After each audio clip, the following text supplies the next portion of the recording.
Image news కి స్వాగతం. తూర్పు గోదావరి జిల్లా మండపేట నియోజకవర్గం మండపేటలో నేడు వైసీపీ గర్జన మారుమోగింది. గత 4 రోజులుగా కొనసాగిన రిలే నిరాహార దీక్షల అనంతరం ఎమ్మెల్సీ తోట త్రిమూర్తుల ఆధ్వర్యంలో భారీ నిరసన ర్యాలీ జరిగింది. ఉదయం విజయలక్ష్మి నగర్ వైసీపీ కార్యాలయం నుంచి వేలాది కార్యకర్తలు తరలివచ్చారు. పోలీసులు పలువురు నేతలను గృహ నిర్బంధం చేసిన అడ్డంకులు దాటుకుని ప్రజలు రోడ్డెక్కారు. కరాచీ సెంటర్లోని అంబేద్కర్ విగ్రహానికి వినతి పత్రాన్ని అందజేసి ప్రభుత్వానికి కనువిప్పు కలగాలని డిమాండ్ చేశారు. ఈ సందర్భంగా ఎమ్మెల్సీ తోట త్రిమూర్తులు మాట్లాడుతూ గడిచిన ఏడాదిలో ప్రజలకు ఉపయోగపడే ఒక్క కార్యక్రమం కూడా ఈ ప్రభుత్వం చేయలేదు. యువతకు ఉద్యోగాలు ఇస్తామని, నిరుద్యోగ భృతి ఇస్తామని మోసం చేశారు. రైతులకు 20,000, కాపు కార్పొరేషన్ కు 9,000 కోట్లు ఇచ్చిన అన్ని హామీలు గాలికి వదిలేశారు అని ఆగ్రహం వ్యక్తం చేశారు. దేశమంతా అంబేద్కర్ రాజ్యాంగం నడుస్తుంటే ఇక్కడ లోకేష్ రెడ్ బుక్ రాజ్యాంగం నడుస్తుంది. ప్రశ్నిస్తే కేసులు పెడుతున్నారు. వేలాదిగా ప్రజలు తరలి రావడం ఈ ప్రభుత్వంపై ఉన్న వ్యతిరేకతకు నిదర్శనమని తీవ్రంగా విమర్శించారు. ఈ ప్రజా వ్యతిరేక కూటమి ప్రభుత్వానికి బుద్ధి చెప్పే సమయం ఆసన్నమైంది అని హెచ్చరించారు.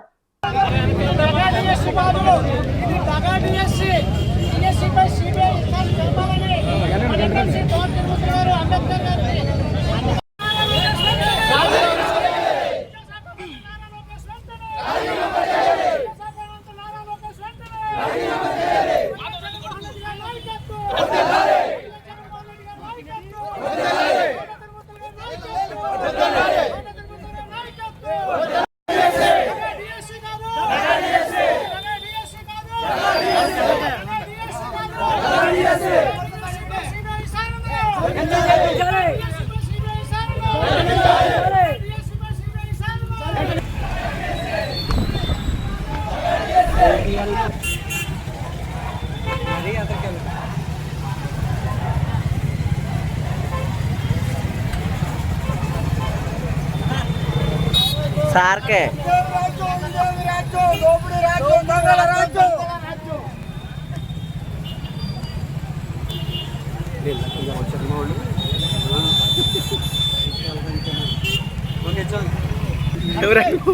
అలా చూడే నడు నువ్వు ఇచ్చుకో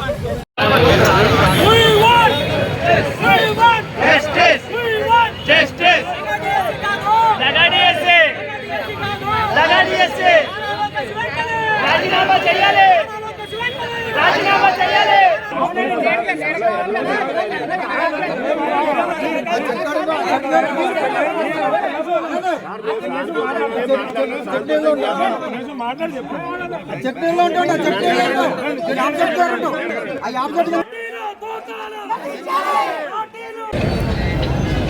ఈరోజు మెండపేట నియోజకవర్గంలో వైఎస్ఆర్ పార్టీ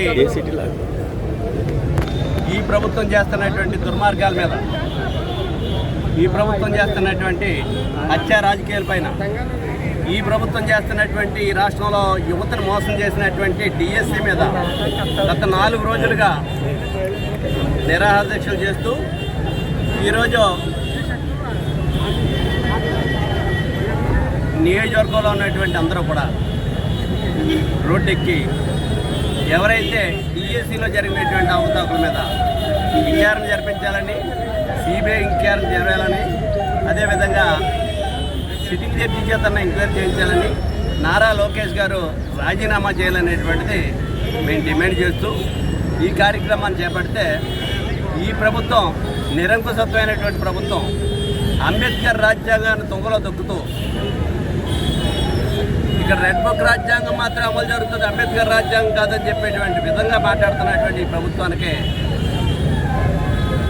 ఒకరోజు గుణపాఠం చెప్పేటువంటి పరిస్థితి వస్తుంది అనేటువంటిది వాళ్ళని హెచ్చరిస్తూ, మరి ప్రజల్ని ప్రభుత్వం ఈ రకంగా దౌర్జన్యం చేయటం, ఈ రకంగా మరి అన్యాయంగా చేయటం అనేటువంటిది చాలా దుర్మార్గం. అంటే ప్రజా సమస్యల్ని ప్రభుత్వం దృష్టికి తీసుకెళ్తున్నాం అనేటువంటి ఒక దుర్మార్గమైనటువంటి ఆలోచనతో మీరు చేసినటువంటి డిఎస్సిలో జరిగినటువంటి మోసాలని ప్రజల దృష్టికి తీసుకొస్తున్నాం అనేటువంటి ఆలోచనతో, అదేవిధంగా మీరు ఏదైతే గతంలో ఇచ్చినటువంటి సూపర్ 6 అనేటువంటి దాన్ని సూపర్ ఫ్లాప్ చేశారు. ఈ విషయాలు మరి నిరుద్యోగ యువతకి నెలకు 3,000 రూపాయలు ఇస్తున్నారు. మరి రైతులకి 20,000 రూపాయలు ఇస్తున్నారు. మరి నిరుద్యోగ యువత ఎవరైతే రోడ్డు ఎక్కుతున్నారో వాళ్ళ ఆశల్ని అడిగారు చేసి మీరు ఉద్యోగం కోసం ఆర్ఎన్ఎస్లో కష్టపడి పనిచేసినట్టు చదువుకున్నటువంటి వాళ్ళందరినీ కూడా మోసం చేసి ఈ డిఎస్సి తీశారు. మరి ఈరోజు నిరుద్యోగ వృత్తితో పాటు ఫీజు రియంబర్స్మెంట్ లేదు, విద్యాదీవెన లేదు, విద్యా వసతి లేదు. మరి నీకు 15 అని చెప్పినటువంటి మహిళలకు ఇచ్చేటువంటి 15,000 రూపాయలు లేదు, 1,500 లేదు. 18,750 రూపాయలు జగన్మోహన్ రెడ్డి ఉండగా ఇచ్చేవాడు, అది లేదు. ఇలాగా ప్రజల్ని అన్ని విధాలుగానే కూడా మోసం చేసి అధికారంలోకి వచ్చినటువంటి మీకు తగిన విధంగా గుణపాఠం చెప్పడానికే ప్రజలు ఎదురు చూస్తున్నారనేటువంటిది మీకు హెచ్చరిస్తూ, ఇక్కడ ఈ రాష్ట్రంలో రెడ్ బుక్ రాజ్యాంగం కాదు, అంబేద్కర్ రాజ్యాంగమే కావాలనేటువంటిది అంబేద్కర్కి ప్రభుత్వానికి వినతిచ్చినా పట్టించుకునే పరిస్థితి లేదు. కాబట్టి ఆ మహనీయుడు అంబేద్కర్ గారికి ఒక వినతి పత్రం ఇచ్చి, అంబేద్కర్ నీవు రాసినటువంటి రాజ్యాంగాన్ని ప్రపంచం అంతా గౌరవిస్తుంది, కానీ దురదృష్టం చేస్తూ ఆంధ్రప్రదేశ్లో మాత్రం రెడ్ బుక్ రాజ్యాంగం నడుస్తుంది. దీనికి తగిన విధంగా వీళ్ళకి గుణపాఠం చెప్పని చెప్పేసి ప్రభుత్వానికి చెప్పుకున్న ఉపయోగం లేదు. కాబట్టి ఆ రాజ్యాంగం